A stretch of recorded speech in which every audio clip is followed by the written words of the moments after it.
Ben Lala. Hey, salut tout le monde, bienvenue à cette émission spéciale de Ben Lala en direct du Ben Tasalero. Lala. Et cette émission spéciale est vraiment pour le Club Entrepreneur. Ben Lala.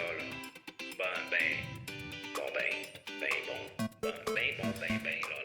Oui, pour le Club Entrepreneur, ceux qui nous suivent depuis un bout de temps, vous savez que notre fidèle collaborateur Marc Privé nous amène toujours des idées, hein Marc? Toujours. Donc, et il nous amène des invités et c'est tout le temps fort intéressant. Puis, ben, tu sais, Benoît, quand je veux parler d'entrepreneuriat, je pense que la meilleure façon d'en parler, ben, c'est avec les gens qui sont dans l'entrepreneuriat. Effectivement. Puis encore une fois, dans le cadre de ton activité entrepreneuriale que tu organises avec le Club Entrepreneur, tu t'es dit, ben pourquoi qu'on ferait pas un enregistrement devant le public puis qu'on garderait une trace de ça? Donc, merci encore de ton implication puis de tes idées folles, Marc. C'est vraiment intéressant. Ben, ça me fait plaisir, parce que surtout que c'est, tu sais, je me dis, on fait plein de choses avec des entrepreneurs, puis le fait d'avoir l'invité qu'on a là aujourd'hui, je pense que ça vaut la peine qu'on l'enregistre, que ce soit pas juste un discours devant personne, devant du monde, puis après ça, on oublie ça. Il faut garder des traces de ça. C'est bon. Alors, allons-y avec notre invité de la semaine. Attention. Voici notre invité de la semaine. OK. Alors, Marc, notre invité de la semaine, il s'appelle Vincent. Voudrais-tu nous le présenter, s'il te plaît? Ben, oui, je peux te le présenter. Écoute, Benoît, Vincent, je me souviens de lui il y a quelques années, peut-être 2-3 ans, peut-être un peu plus. C'était-tu un bon étudiant? On va dire oui. C'est-tu un Dex en mention? Non, on n'a pas le droit de dire ça. Non. C'était un très bon étudiant pour le Club Entrepreneur, un très bon membre du Club Entrepreneur. Et je me souviens encore de lui lorsqu'on partait pour aller au colloque du Club Entrepreneur, qui avait dit « Ah, moi, je veux faire un article de journal puis je veux rencontrer Serge Beauchemin. » On en parlait justement tout à l'heure. OK. Et rendu là-bas, il a rencontré Serge Beauchemin, il a fait son petit article. Puis après ça, ce qu'il voulait, lui, c'est être entrepreneur. C'est ce qui est devenu. Alors, puis vous allez voir, on va parler un petit peu de son parcours tout à l'heure. Je vais le laisser se présenter lui-même. Mais j'aimerais ça vous présenter, mesdames et messieurs, Vincent Lachance, qui est cofondateur de Luxe Aérobot, qui est une entreprise qui est située maintenant ici au Saguenay-Lac-Saint-Jean, mais qui évolue, je pense, partout à travers le monde. Alors, une bonne main d'applaudissements, Vincent. les amis. Bonjour tout le monde, je suis un gars de Dolbeau qui a fait le cégep de Chicoutimi, fait que je suis bien content d'être ici, entrepreneur dans l'âme à la base. Là. Comment tu as trouvé ton passage au cégep? Cours. Cool! T'es sérieux? Ben, j'ai fait une session avant de drop out pour lancer ma business. Je recommande pas, mais c'était mon parcours à moi. Là, ouais. Tu regrettes-tu de ne pas avoir resté plus longtemps avec nous? Ben, j'ai fait une pause, hein, donc je pourrais toujours... on a le DG pas loin, là, donc peut-être que je pourrais le finir. Il me reste 3 sessions. 3 sessions? Écoute, tu viendras finir ça avec notre nouveau programme en 2025. Donc, Vincent, moi, j'aimerais ça savoir, justement, tu as fait une session. Après ça, tu es parti comme entrepreneur. Ça a été quoi tes défis? Parce que, veux pas, on n'a pas nécessairement tous les outils là, si on n'a pas toutes les connaissances. Donc, comment tu as progressé? Comment tu as réussi? Ah, écoute, beaucoup faut se brûler un peu les mains pour apprendre c'est quoi bâtir une business, mais c'est comme cuisiner. Il n'y a rien comme cuisiner pour devenir bon cuistot. Donc, je pense que le plus tôt qu'on peut se mettre dans le bain, le mieux, puis t'apprends. À la fin de la journée, la grande leçon pour moi, c'est qu'il faut être passionné de qu'est-ce qu'on fait comme entreprise parce que c'est tellement difficile par moment que si on n'est pas vraiment en amour avec l'art, la science, peu importe là, qu'est-ce qui nous représente dans l'entreprise, on ne va pas persévérer. Donc, c'est vraiment été l'apprentissage majeur des premières années. C'est pas de faire une fusée, lancer une business, mais il faut aimer ça, ou sinon, j'ai des doutes raisonnables là, de la capacité de perdurer de l'entreprise. Là. Ton entreprise, ça fait combien d'années là, actuellement qu'elle est en opération? Luxe Aérobot, ça va faire, je pense, sa 6e année.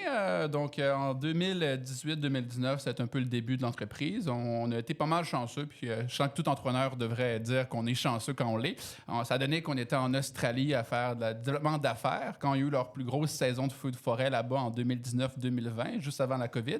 Ce qui a mené à ce qu'on a eu un premier contrat en Australie pour faire la démonstration d'utilisation de ballons stratosphériques. Donc, l'entreprise existe parce qu'on fait le design puis on vole des ballons à 20 km, donc 2 fois à la hauteur des avions, puis on prend des images de la Terre de là. Donc, avec ce premier contrat-là, COVID arrive, on revient au Canada, mais au moins on a une base. Puis quand tu reviens au Canada avec un contrat de l'Australie, les gens, ils te prennent plus au sérieux, ça a l'air. Fait que c'était un peu l'histoire de Luxe. Là. Donc là, tu parles un peu de prise d'image, 20 km, tout ça. Dans le fond, concrètement, là, pour que les gens comprennent, c'est quoi vous faites?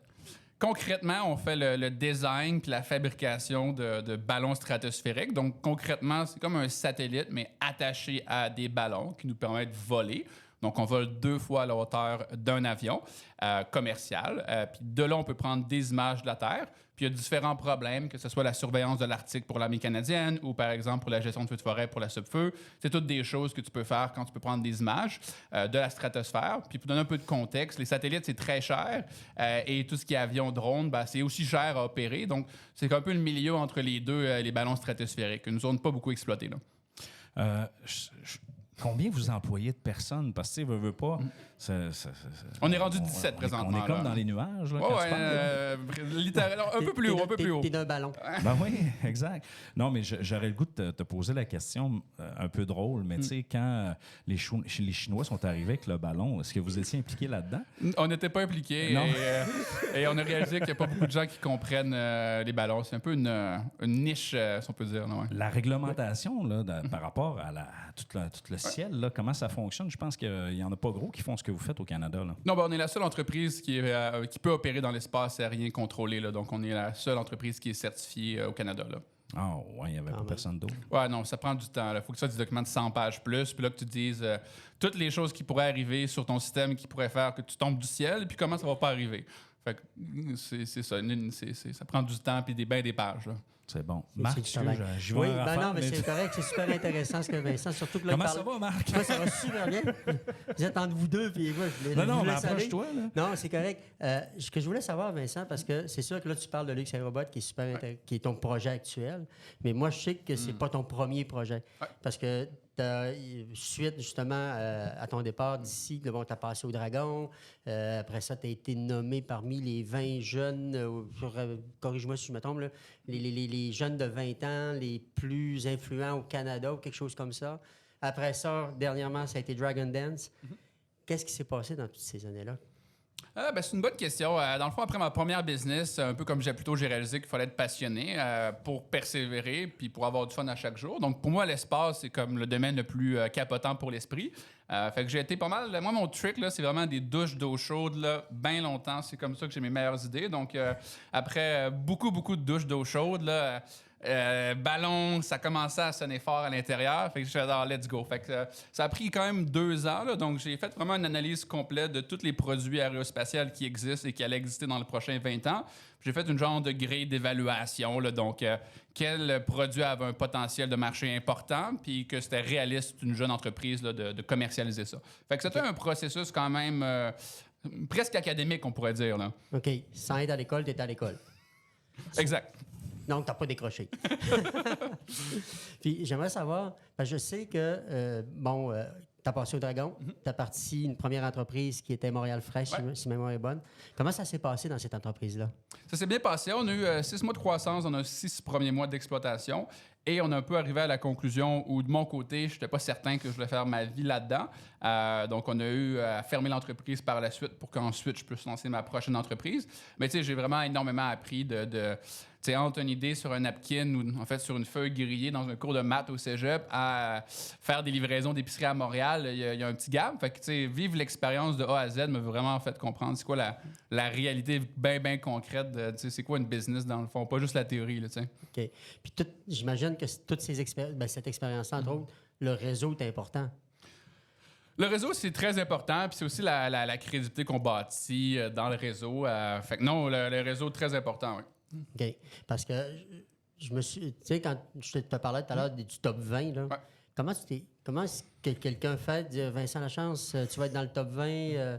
Qu'est-ce que tu as fait? Qu'est-ce que tu as fait? Il fallait appliquer, c'était pas très complexe. La réalité, c'est que c'était principalement des scientifiques comme très jeunes qui avaient fait des expériences. Fait que, non, c'était un beau réseau à bâtir. Mais toi, tu n'es pas un scientifique? Ben, je suis entrepreneur. J'ai 28 ans, puis ça fait 10 ans que je suis entrepreneur. Fait que, il n'y a pas beaucoup de gens de 10 ans d'expérience qui n'ont pas encore 30 ans. Fait que je sens que c'est un peu ça qui avait été différent. Lancer une business avant 20 ans, c'est quand même un certain défi. Là, ouais. Mais comment tu trouves l'entrepreneuriat dans un monde scientifique? Parce que, veux pas, souvent, les deux se cognent un peu, là, se heurtent. Oui, c'est une bonne question. Je sens que dans toute entreprise, il faut que tu choisisses, en fond, les risques que tu veux gérer. Tu peux avoir des risques de commercialisation ou des risques de produits, selon moi. C'est les deux grands risques. Donc, si tu fais un café, tu n'as pas un grand risque produit, mais tu as un risque de commercialisation important. À l'inverse, une entreprise plus deep tech, comme on dit, tu as un risque de produit important. Donc, tu dois faire du R&D, tu dois bâtir une équipe, tu dois réellement faire un produit fonctionnel.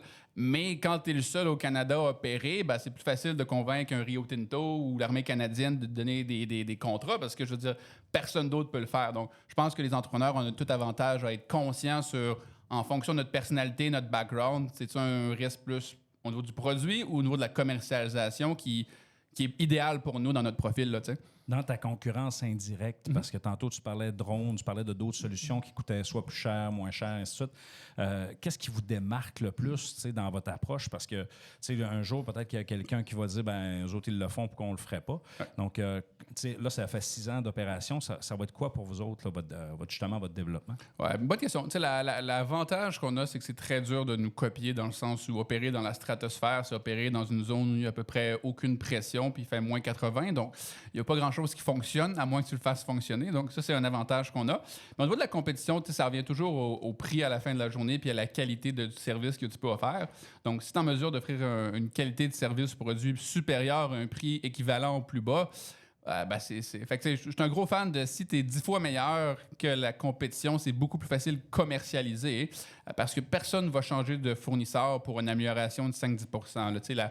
La réalité, c'est que la société humaine, on est très en mode gestion de risque réputationnel dans la majorité des grandes institutions. Donc, pour un avantage de 5-10 % versus un fournisseur existant, il n'y a personne qui va changer. Donc, être drastiquement supérieur, puis je pense que c'est ça que nous, on peut offrir, ça permet de commercialiser avec succès. C'est pas juste un petit avantage. Tu sais. En ton lien produit, commercialisation, tout ça, est-ce que tu as pensé à augmenter tes prix? C'est une bonne question. Non, c'est parce que dans ce que tu m'expliques, normalement, tu dis est-ce que j'ai le prix juste? Est-ce que je suis pas assez cher? Oui, je suis abordable. J'ouvre mon marché. On sait comment ça fonctionne. Dans les 5 premières années, souvent, tu as une stratégie de prix en croissance à palier pour justement te placer, tout dépendant, bien sûr, des stratégies d'entreprise. Dans ce cas-là, il faut quand même que vous fassiez respecter sur le prix.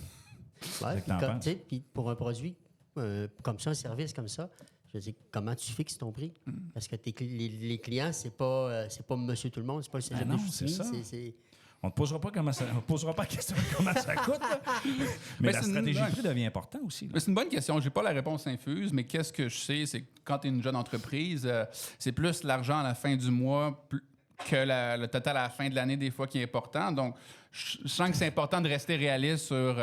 c'est mieux de faire un contrat avec une plus petite marge, mais payer tes employés que le contrat. Fait que, c'est la réalité contraignante de l'entrepreneuriat, c'est que dans ton budget de 12 mois, il faut que tes 12 mois balancent. C'est ça le défi, tu sais. Non, effectivement. C'est toujours un grand défi, les liquidités puis ces choses. La liquidité, l'argent dans le futur, elle n'existe pas si tu ne t'y rends pas. Donc, la liquidité, c'est 99 % de la game, là. Non, c'est sûr. Puis, tu sais, on ne se le cachera pas, là, c'est pas le chiffre d'affaires le plus important, parce que si tu vends pour 1 million, puis que tu as 1,1 million de dépenses, tu perds 100 000. Mais si tu en vends pour 1 million, puis que tu fais 300 000 de bénéfices, là, ça commence à être pas pire. Là. Malheureusement, nous, on a juste fait des déficits jusqu'à date. OK, non, mais je ne veux pas qu'on aborde la question. Pour ça, il faut que tu aies une bonne comptabilité. Parlons-en de la comptabilité. Justement, on forme de très bons techniciens chez nous. Exactement. Si tu veux l'embaucher, la période de stage s'en vient. Non, mais les défis de tous les jours dans ton entreprise, parce que ça, c'est quand même une entreprise de services technologiques, tout ça. C'est quoi les défis que vous rencontrez régulièrement?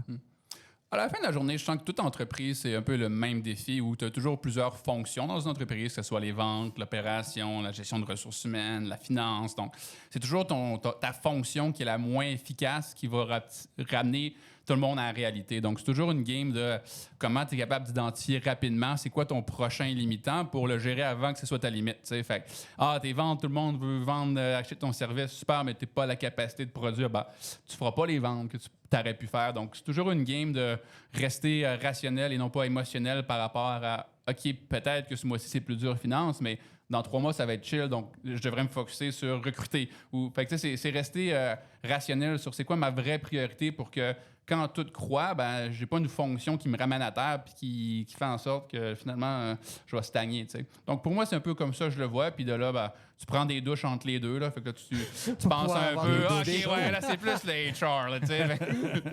Non, parce que ce qui est à la mode là, sur le net, là, c'est les bains d'eau glacée. Oui. Là. Fait que toi, c'est l'inverse, c'est les dos. C'est les deux, douches c'est les chaudes. deux. Là, Les deux mais, aussi? mais la pensée profonde sur plusieurs minutes là, dans l'eau froide, c'est plus dur. Ah, le focus serait pas à la même place. M'amener, oui. Mais Vincent, moi, je veux savoir, parce que tu sais, tout à l'heure, je disais dans l'introduction que tu as fait les dragons, tu as fait Dragon Dance.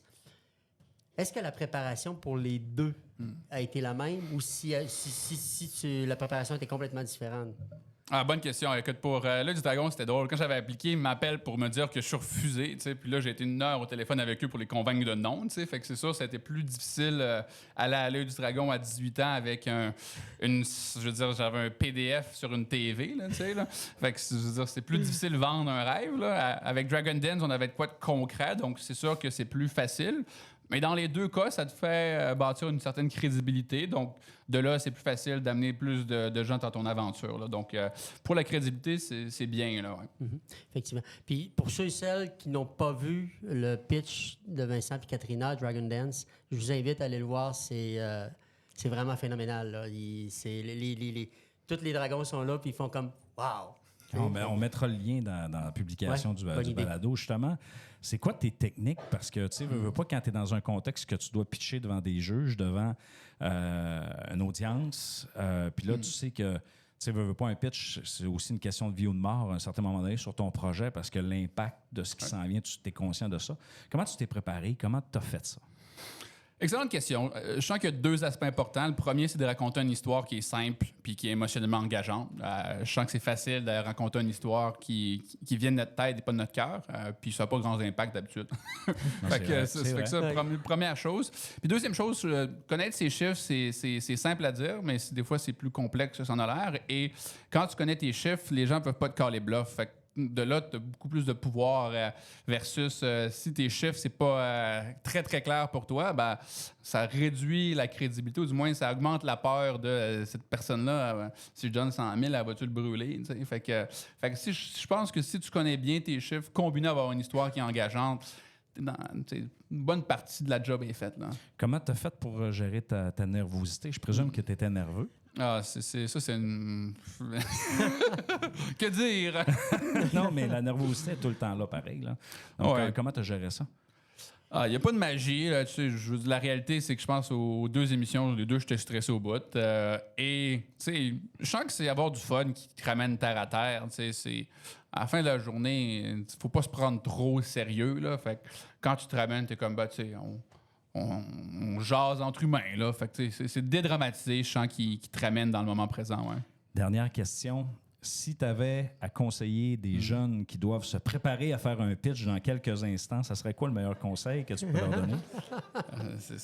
Je vais les évaluer. Et ensuite, non, mais pour vrai, je pense que c'est de parler avec ses tripes. C'est pas de suivre son script, c'est pas de aller dans le flow sur la scène, puis pas de se compliquer la vie. Puis, entre la préparation et la réalité, il y a toujours un gap, puis c'est d'avoir du fun en le faisant, pas en étant en mode « Ah non, j'ai pas dit ma bonne phrase ». Fait que non, juste être dans le flow, moi. Ouais. Être dans le flow. Fait que dans le fond, si je trompe de phrase, c'est pas grave, on continue puis on avance. Moi, je ne sais pas si je trompe de phrase, je sais pas leur script. Hein, fait que... T'as raison. C'est bon, ça, comme conseil. Hein, si vous vous trompez, ils ne savent pas ce que vous allez dire. Donc, continuez. Hey, merci beaucoup, Vincent, pour cette entrevue. J'espère que tu as su inspirer les gens. Merci, Marc, pour... Merci, Benoît. Merci, Vincent. C'était vraiment agréable, surtout le début. Oui, surtout le début, effectivement. Donc, c'est ce qui complète cette émission spéciale enregistrée devant le public, ceux qui ne l'avaient pas remarqué. Alors, sur ce, il ne me reste qu'à vous dire ciao, ciao. Merci. Ben là. C'est un plaisir de partager la scène.